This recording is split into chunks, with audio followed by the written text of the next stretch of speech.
አሰላሙ አለይኩም ወራህመቱላሂ ወበረካቱ። ውድ ቤተሰቦች እንደምን አላችሁ? እኔ በጣም ደህና ነኝ አልሐምዱሊላህ።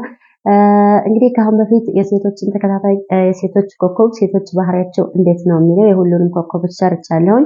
አሁን ደግሞ የወንዶችን ነው የምሰራው ማለት ነው። እንግዲህ ለምን ይጠቅመናል የሚለው የትዳር አጋራችን ወይንም ጓደኛችን ወይንም አብሮን የሚኖር ሰውም ሊሆን ይችላል፣ ቤተሰባችንም ሰው ሊሆን ይችላል ማለት ነው። እንዴት ነው ባህሪው? እንዴት ነው እሱ ጋር መኖር የምንችለው? እንዴት ነው መረዳዳት የምንችለው? እንዴት ነው ባህሪው የሚለውን ለማወቅ ያግዘናል ማለት ነው። አብረን ማህበራዊ ህይወት ላይ ስንኖር ማለት ነው። እናም የአንድ ሰው ባህሪ የራሱ የሆነ የተለየ ባህሪ ያለው ማለት ነው። እናም ዛሬ የምንጀምረው እንግዲህ ከኤሪሶች ነው ወይንም ከሐመል እሳቶች ማለት ነው። ሐመል እሳት ወንዱ ሐመል እሳት ከመጋቢት 12 እስከ ሚያዝያ 12 የሚወለዱ ልጆች ሐመል እሳቶች ናቸው ማለት ነው። እንግዲህ ስለነሱ ስለ ወንዶቹ ባህሪ ነው የምናወራው ማለት ነው። እንግዲህ የሐመል እሳት ወንድ ወይንም የኤሪስ ወንድ መጀመሪያ ላይ ስናስብ ማለት ነው ኤሪሶች ወይም ሐመል እሳቶች ድፍረት ደፋር ናቸው ማለት ነው። የትኛውንም ችግር ለመጋፈጥ የትኛውንም አይነት ነገር በቃ በፍጥነት ለመጋፈጥ ምንም የማይፈሩ ምንም የማይጨናነቁ ፈታኝ የሆኑ ነገሮችን በሙሉ መጋፈጥ የሚችሉ ምንም ፍርሃት የማይታይባቸው ተፈጥሯዊ መሪ የሆኑ ሰዎች ናቸው ማለት ነው እነዚህ ሰዎች። እናም ድፍረታቸው ይሄ ወንድ በጣም ደፋር ከሚባሉት ሰዎች አንዱ ነው ማለት ነው። እና ድፍረት አንደኛው እና የመጀመሪያው ባህሪያቸው ነው ለኤሪሶች ወይም ለሐመል እሳቶች ማለት ነው። ሁለተኛው እንግዲህ ሐቀኝነት ምን ጦር ቢደቀንባቸው ምንም አይነት ጦርም ሆነ ምንም አይነት አደጋ ምንም አይነት የማይፈልጉት ነገርም ቢሆን ቢደቀንባቸው እውነትንና ሐቅን ከመናገር ወደኋላ አይሉም ማለት ነው። በቃ ግልጽ ናቸው። ስሜታቸውንም ሆነ ፍላጎታቸውን በግልጽ ይናገራሉ። ያዩትንም ሆነ የሰሙትን በግልጽ በፊት ለፊት ያለምንም ፍርሃት መናገር የሚችል ሰው ነው ማለት ነው። ይሄ ኤሪስ እሳት ወይንም ሐመል እሳት ሰው ወንድ ማለት ነውና ድፍረት አለ። ከዛ እንደገና ደግሞ ግልጸኝነትና ሐቀኝነት አለ ማለት ነው። በየትኛውም ሁኔታ በየትኛውም አጋጣሚ እውነትን ሐቅን ለመናገር ፍርሃትም ሆነ ምንም የሚያግደው የለም። እንደነገርኳችሁ ጀግንነት አለ ማለት ድፍረት አላቸው። እንደገና ሐቀኝነት አላቸው። ድፍረትና ሐቀኝነት ሲጨመር እንዴት እንደሆነ ግልጽ ነው ማለት ነው። ፍርሃት የሚባል ስለማይፈሩ ያዩትን የሰሙትን ነው ብለው የሚያምኑትን ለመናገርም ሆነ ለማድረግ ፍርሃት የሚባል የለባቸውም። ሐቀኝነትም አላቸው። ሰዎችን ማስመሰልም ሆነ መዋሸት አይፈልጉም ማለት ነው። ባህሪያቸውም አይደለም። በሶስተኛ ደረጃ የምናየው ይሄ ኤሪስ እሳት ወይንም ሐመል እሳት ወንድ ማለት ነው ብሩህ አመለካከት አለው። ብሩህ አመለካከት ማለት ሰዎች ሊያዩት የማይችሉትን ነገር ፈጥኖ የማየት ነገር አለ። ነገሮች እንዲህ ይሆናሉ ብሎ በፍጥነት የማሰብ ነገር አለ ማለት ነው። እንደገና አመለካከታቸው ብሩህ ነው፣ ነገ የተሻለ ነው የሚለውም አለ እነሱ ጋር ማለት ነው። እና ይሄ ወንድ ፍጥነት አለው። እስካሁን ያልተናገርኩት አንደኛውና መጀመሪያ መሆን የሚገባው ግን ፈጣን የሆነ ወንድ ነው ማለት ነው። በምንም ይሁን በምን ከማንም ቀድሞ የሚገኝ ሰው ነው ማለት ነው። በሐሳብም ሆነ በስራም ሆነ በተግባርም በምንም ነገር ከሰዎች ቀድሞ በጣም ፈጣን የሆነ ሰው ነው ማለት ነው። እና ፍጥነታቸው የሚወዳደራቸው የለም። በጣም ፈጣን የሆኑ ሰዎች ናቸው። እንደገና ብሩህ አመለካከት ወይንም ቅን አመለካከት አላቸው። ነገ የተሻለ ነው፣ ነገ እንደዚህ አሪፍ ነገር ነው ብለው ነው የሚያስቡት እንጂ ስለዛሬ መጥፎ ወይንም ስላለፈ መጥፎ ነገር እያሰቡ መኖር አይፈልጉም ማለት ነው። ነገ የተሻለ ነው ብለው የሚያስብ ወንድ ነው። ፈጣንና ለጊዜም ሆነ ለምንም ነገሮችን ማንጓተት የማይወድ ወንድ ማለት ነው። በቃ ዛሬ መሆን አለበት። አሁን የሆነ ሐሳብ ከመጣለት ነገ ሳይሆን አሁን ነው መሰራት ያለበት ማለት ነው። አሁን በቃ ባለበት ትዝ ባለበት ቅጽበት ሌሊት እንኳን ቢሆን ተነስቶ ይሰራል ያን ስራ ማለት ነው። እና በዚሁ ደግሞ ጨምሬ መናገር የምፈልገው ምንድነው በጣም ስራ ወዳድ የሆነ ንቁ ተንቀሳቃሽ የሆነ ወንድ ነው ማለት ነው። ምንም እረፍት የሌለው እውነት ለመናገር ተኝተው እንኳን ቢሆን የማያርፉ ወንዶች ናቸው ማለት ነው። እነዚህ ሰዎች በቃ እንቅስቃሴን በጣም የሚወድ ወንድ ነው። ስራ በጣም የሚወድ ወንድ ነው። የሆነ በቃ ካልተንቀሳቀሰ መኖር የማይችል የሚመስለው ማለት ነው። ምንም ነገር ማድረግ የማይችል ብቻ በእንቅስቃሴ ሁሉንም ነገር ማድረግ የሚችለው በእንቅስቃሴ እንደሆነ የሚያምን ወንድ ነው ማለት ነው እና ስራ ወዳድና ፈጣን ቅን የሆነ ማለት ነው መልካም አሳቢ የሆነ ወንድ ነው። ስለ ነገ መልካም ነገርን ነው እንጂ መጥፎ ነገርን የማያስብ ማለት ነው። ሌላው እንደገና ምንድነው ደግሞ አመፀኛ የሆነ ወንድ ነው። ይህ ወንድ አመፀኛ የሆነ ወንድ ነው ማለት ነው። አመፀኛ ማለት ምን ማለት ነው? ምንም ነገር ተው ተብሎ ያን ነገር መተው የማይችል፣ ምንም ትዕዛዝ መቀበል የማይችል፣ ትዕዛዝ ተቀብሎ መኖር የማይችል፣ ከማንም ይሁን ከማንም ትዕዛዝ የሚባል ነገር አይቀበልም። የሚገርመው ህፃኑን እንኳን ሐመለ እሳትን ብታዩት ህፃኖቹ ኤሪሶች ማለት ነው ምንም እንደዚህ አታርጉ እንደዚህ አታርጉ የትኛውንም ህግጋት አስቀምጡ፣ ግን ያንን አንዱንም አያደርጉትም ማለት ነው። በፍጹም አይቀበሉም። ህግጋት የተባለ ነገር እንደዚህ አድርጉ እንደዚህ አድርጉ እንደዚህ አታድርጉ እሱ በፍጹም እነሱ ጋር አይሰራም ማለት ነው። ምክንያቱም በራሳቸው ብቻ ነው መኖር የሚፈልጉት እንጂ የሰውን ትዕዛዝ መቀበል አይፈልጉም ማለት ነው። እና ይሄ ባህሪያቸው አመፀኛ ያደርጋቸዋል ማለት ነው። የሰው ትዕዛዝ ስለማይቀበሉ መቼም ይሁን መቼ በየትኛውም ሁኔታ ላይ ይሆኑ ትዕዛዝን አይቀበሉም። የራሳቸውን ብቻ ነው የሚያደርጉት። አእምሯቸው ላይ የመጣውን እነሱ የሚያስቡትን እነሱ የፈለጉትን ነገር ብቻ ስለሚያደርጉ ብዙ ጊዜ አመፀኛ የመሆን እድላቸው ሰፊ ነው ማለት ነው። ያው ይሄ ሰውዬ እንግዲህ እንደገና ደግሞ ችኩልም ናቸው። እውነት ለመናገር በጣም ችኩል ከመሆናቸው የተነሳ ቶሎ ብለው የመናደድ፣ ቶሎ ብለው የመበሳጨት፣ ቶሎ ብለው የመገንፈል ባህሪም አለባቸው ማለት ነው። የግልፍተኝነት መሰለኝ እና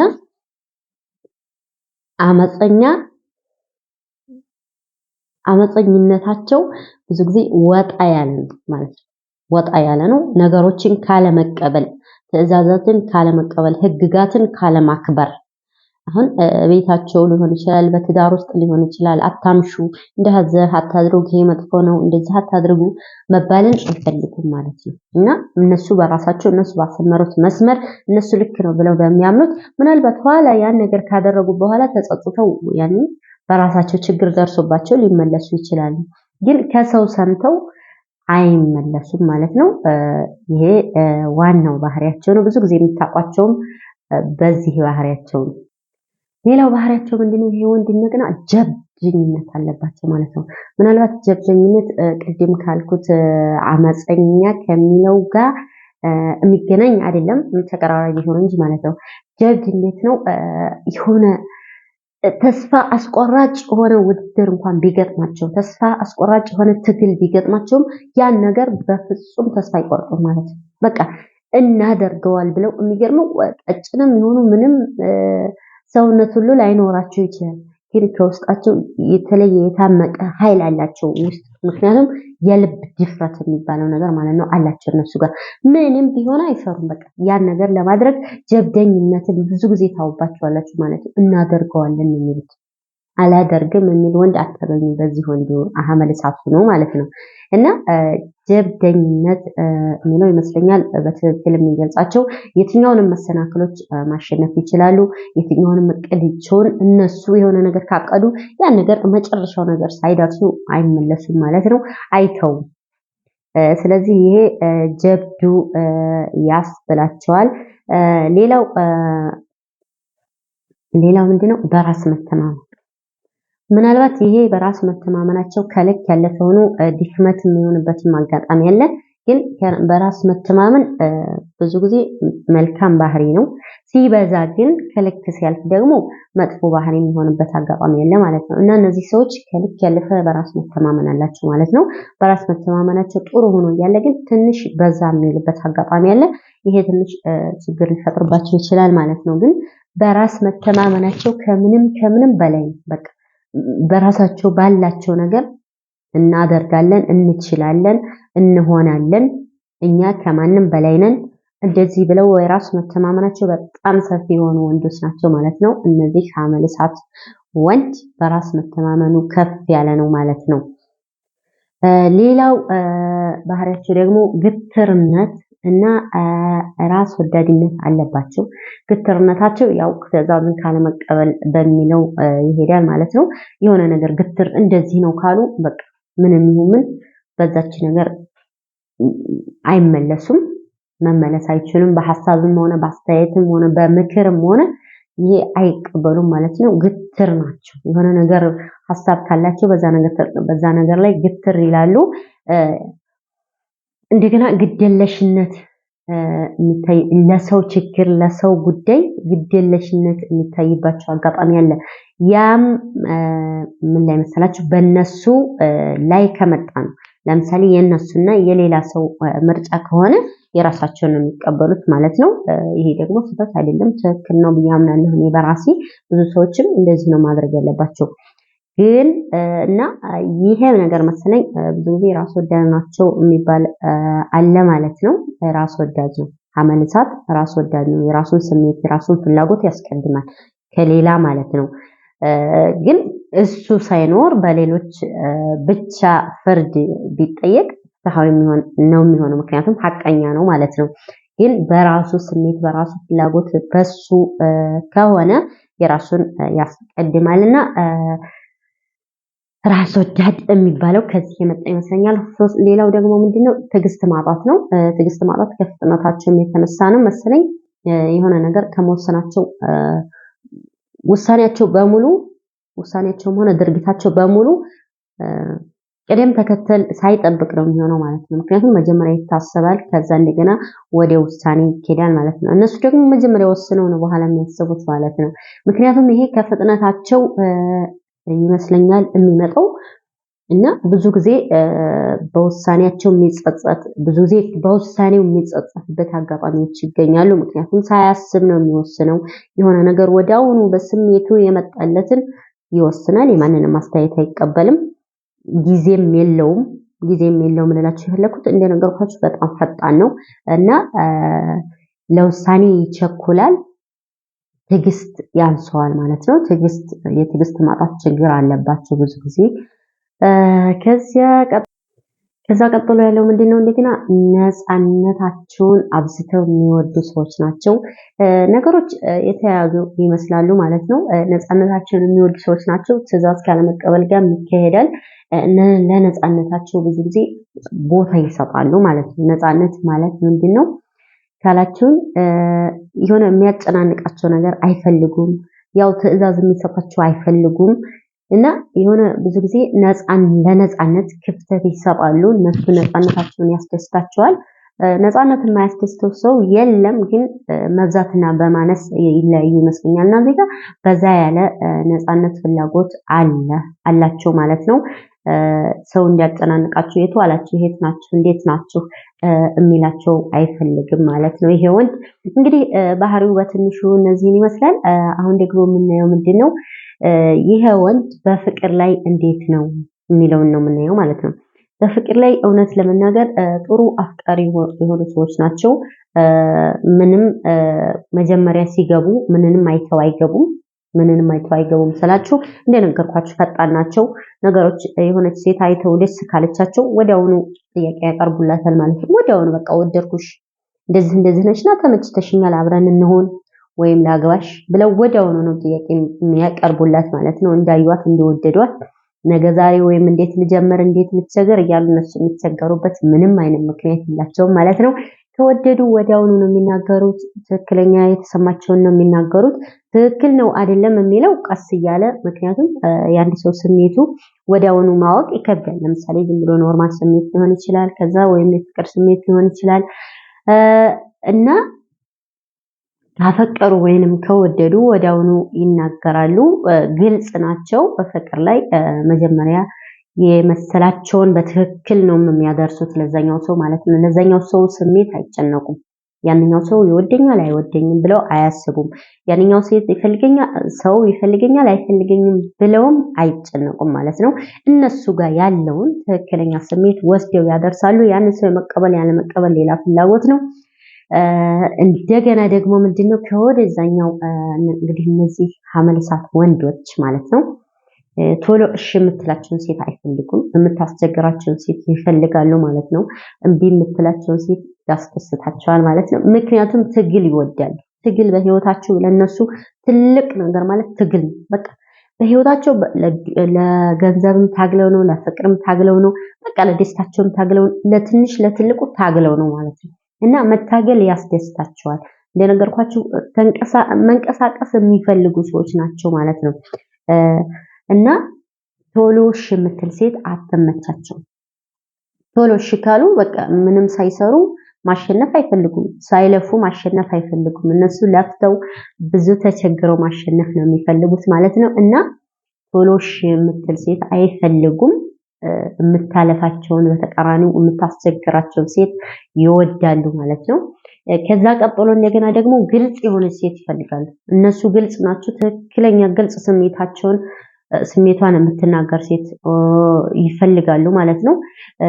ምናልባት ግልጽነታቸው የነሱ ግልጽነት ያንኛውን ሰው ሊጎዳ ይችላል ማለት ነው። ለምሳሌ ያች ሴት እሱ የሚፈልጋት ሴት ባህሪዋ የሆነ ነገር ሊሆን ይችላል፣ ወይም ከውበቷ የሆነ ጎደሎ ሊኖራት ይችላል።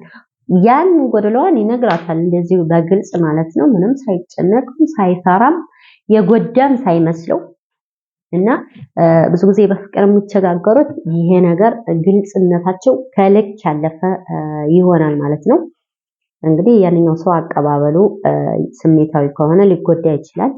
ኖርማል ከሆነ ደግሞ ኖርማል ነው። እናም እነሱ የሚፈልጉትም ከወደዛኛው ወገን በቃ እንደዚህ በትክክለኛ ስሜቱንም ፍላጎቱንም የሚነግራቸው ሳይጨነቅ ሳይፈራ ፈራሁ ምናምን እያለ አይናፋር ሰው ምናምን አያስደስታቸውም ማለት ነው። እነሱ ሳልናገር ያለፉት ደግሞ ምንድነው አይናፋርነት እነሱ አለባቸው። የመጀመሪያ አይናፋርነት አለባቸው ማለት ነው። የመጀመሪያ አይናፋርነት እንዴት ነው ካላችሁ የሆነ ሰው ወዲያውኑ እንዲያገኙ ምናምን ጸጥ ብለው የሆነ አይናፋር ይመስላሉ። የሆነ ቦታም ሲገቡ መጀመሪያ ላይ አይናፋር ይመስላሉ፣ ግን በጣም ሲንቀሳቀሱ ታውቋቸዋላችሁ ማለት ነው።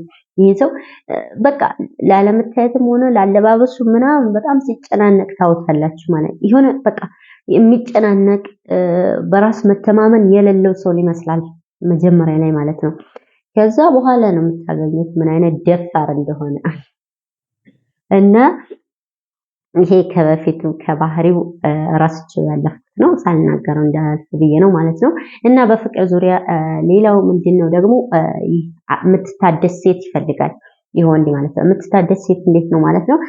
ቋሚ ባህሪ ያላት ሴት መሆን ሳይሆን ነገሮች ሁልጊዜ ለፍቅር ቦታ የምትሰጥ ዛሬ ያሳለፈችውን ፍቅር ነገ ያንኑ ሳይሆን መድገም ያለባት ሌላ አሸሽላ በተለየ መልኩ በቃ ሮማንስ የሚባለው ነገር መሰለኝ እና እንደዚህ አይነት ሴት ታስደስታቸዋለች ማለት ነው። ሁሌም ተመሳሳይ ልብስ የምትለብስ ወይም ይሄ የጽዳት ችግር ምናምን ብቻ ሳይሆን ራሷን ሁልጊዜ የምታድስ ሴት ያስደስታቸዋል ማለት ነው። አንዳንድ ሰዎች ቋሚ የሆነ ባህሪ የሚፈልጉ ሰዎች አሉ።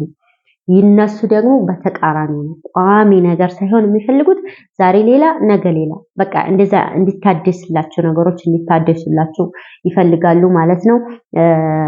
ይሄ የሚተያይ ነገር የሚያብረቀርቅ ምናምን ነገርም ያስደስታቸዋል ማለት ነው።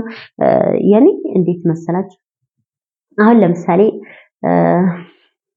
የሆነ አብረው የሚገናኙበት ወይም የባልና ሚስት በሚኖሩ ሰዓት እንግዲህ እሱ የሚፈልገው የሆነ ሻማ ብረታ ምናምን እንደዚህ አይነት ነገሮች ይሄ ፍቅር ያኔ ሁሉም ሰው ይፈልጋል፣ ግን የነሱ ሁልጊዜ የተለያየ እንዲሆን ይፈልጋሉ ማለት ነው። አንድ ቦታ ላይ እንዳትቀመጥ ያንኑ ሁልጊዜ የደጋገመች ማታደርግ ሴት ይፈልጋሉ እነሱ ማለት ነው። ምክንያቱም ሁሌም ያንኑ የምደጋገም ከሆነ ስልቹ ናቸው። እንደነገርኳችሁ ችኩልም ስልቹም የሆኑ ሰዎች ናቸው። ነገሮች ይሰለቻቸዋል ከተደጋገሙ ማለት ነው። እና እንደዛ አትሆኑ። እነዚህ ወንዶች ጋር ግንኙነት ያላችሁ ሴቶች ሁልጊዜ ተመሳሳይ ባትሆኑ ነገሮችን ለመቀየር ብትሞክሩ ቤታችሁን ሁልጊዜ ባይሆንም ግን አንዳንድ ጊዜ መቀየር ብትችሉ በተቻላችሁ መጠን ማለት ነው። ራሳችሁን በተቻላችሁ መጠን ብትቀያየሩ አሪፍ ነው። ጥሩ የፍቅር ጊዜ ይኖራችኋል ማለት ነው። ሌላው ምንድነው? ታማኝ የሆነች ሴት ይፈልጋል። እንደነገርኳችሁ ግልጽና ታማኝ የሆነች ሴት ይፈልጋል። የሚተማመንባት ማለት ነው። በየትኛውም ቦታ ላይ ቢሆን መተማመን የሚችልባት ጥሩ ሚስት አለች፣ እንዲህ አይነት ሚስት አለች ብሎ መናገር የሚችልባት ሚስት ልትኖረው ይገባል ማለት ነው። ባለባበሷም ሆነ በአካሄዷም ሆነ ቤት ባለው በቤት አጠባበቋም ሆነ በዛ። እነዚህ ወንዶች ግን ጠንቃቃ ወንዶች አይደሉም። በቤታቸው ምናልባት በልብሳቸው ምናምን ዘረክረክ ያሉ ናቸው። ምክንያቱም ፋሽን መቀየር ይወዳሉ። አዲስ የመጣ ልብስ አያልፋቸውም። አዲስ የመጣ ጫማ ዘንጠው ነው የምታዋቸው ሁልጊዜ ማለት ነው። ልብስ ምናምን መግዛት በጣም ያስደስታቸዋል። አዲስ ነገር መግዛት በጣም የሚያስደስታቸው በተለይ ልብስ፣ ይሄ ልብስ ጌጣጌጥ ነገር ወንዶቹ ራሱ ማለት ነው የሚያስደስታቸው ወንዶች ናቸው። እና ሴቷም በተቻለ መልኩ በዚህ ዙሪያ ጥሩ ነገር ቢኖራት አሪፍ ነው ማለት ነው በግንኙነታቸው ውስጥ። ሌላው ምንድነው እነዚህ ወንዶች ሌላው ምንድነው ደግሞ ፍቅራቸውንም ሆነ ስሜታቸውን በትክክልና በግልጽ ይናገራሉ። እንደዚህም ሴት ይፈልጋሉ ማለት ነው።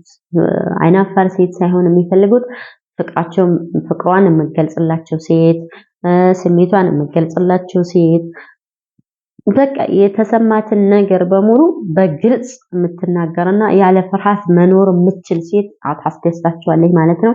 እነሱ ጋር አይናፋርነት አይጥምም።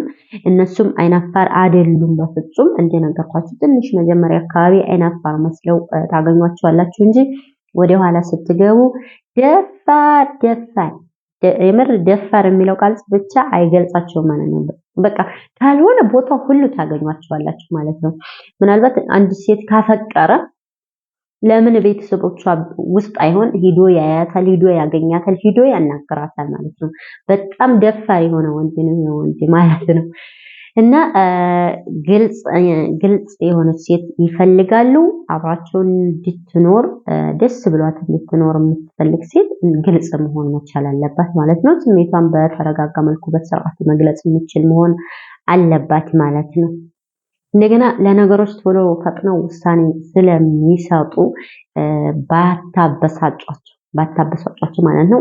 ማለትም እንዴት ነው የሆነ የሚያጣላ የሆነ ክርክር የሚፈጥር ቦታ ላይ ስትሆኑ እነዚህ ወንዶች ጋር የተጋባችሁ ሰዎች ወይም በፍቅር ግንኙነት ውስጥ ያላችሁ ሰዎች ማለት ነው እንደዚህ በሚበሳጩበት ሰዓት ምንም ባትናገሩ ወይንም መራቅ ብትሉ የተሻለ ነው ማለት ነው። ምክንያቱም እንደነገርኳችሁ ውሳኔ ሲያስተላልፉ ሀሳብ ሳያስቡ ነው ውሳኔ የሚያስተላልፉት። በዛ ሰዓት ፍች ሊፈጽሙ ይችላሉ። በዛ ሰዓት ድጋሚ እንዳንገናኝ ብለው ሊወስኑ ይችላሉ። እና በተበሳጩ ሰዓት እናንተም ከምትበሳጩ ወደኋላ ሳብ ብላችሁ በሌላ በሚረጋጉ ሰዓት ብታወሯቸው የተሻለ ይመስለኛል። ምክንያቱም በጣም ግልፍተኛና ፊት ለፊት የሆኑ ሰዎች ናቸው። ስሜታዊ በጣም ሲሆኑ በቃ በተበሳጩ ሰዓት መወሰን አይችሉም። የሚወስኑት ትክክል አይደለም። እነሱም በኋላ ሊጸጽታቸው ይችላል። ግን የተበላሸ ውሳኔ ከሚያስተላልፉ እናንተም ብትርቁ የተሻለ ነው እላለሁኝ። እንግዲህ ባጭሩ ያው በትክክል ላልገልጸው እችላለሁኝ። ግን እንግዲህ የማውቀውን ተናግሬያለሁኝ የመሰለኝም ማለት ነው። እነዚህ ወንዶች ጋር ሐመል እሳት ወንዱ ወይንም ኤሪስ ጋራ የሚስማሙት ኮከቦች የትኞቹ ናቸው ካላችሁኝ አሰድ እሳት ወይንም ሊዮ እነሱ ጋር ይስማማል። ቀጥሎ እንደገና ማነው ሚዛን ነፋሶች ወይም ሊብራዎች እነሱ ጋር ይስማማሉ። ከዛ አልፎ እንደገና ደግሞ ቀውስ እሳት ወይንም ሳጅታሪየሶችም ሐመል እሳት ጋር በደንብ ይስማማሉ። ከዛ በመቀጠል ደግሞ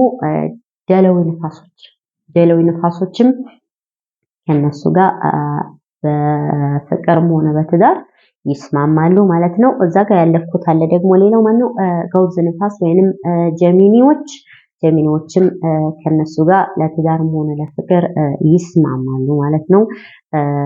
እንግዲህ በጣም የማይስማሙት ደግሞ ያኒ እንደው እዚህ ውስጥ ባትገቡ ተብሎ የሚመከሩት እነማን ናቸው ካላችሁኝ ከሐመል እሳት ወንድ ጋር ሾርባ ነዋ ሴት ወይንም ካንሰር ሴት በፍጹም አይግባቡም። በጣም ከባድ የሆነ ግንኙነት ነው የሚሆነው እነዚህ ሁለት ሰዎች አብረው ይኖሩ ማለት ነው። ምንም ደስታ የሚባለው ነገር አያውቁትም። እንደገና በመቀጠል ደግሞ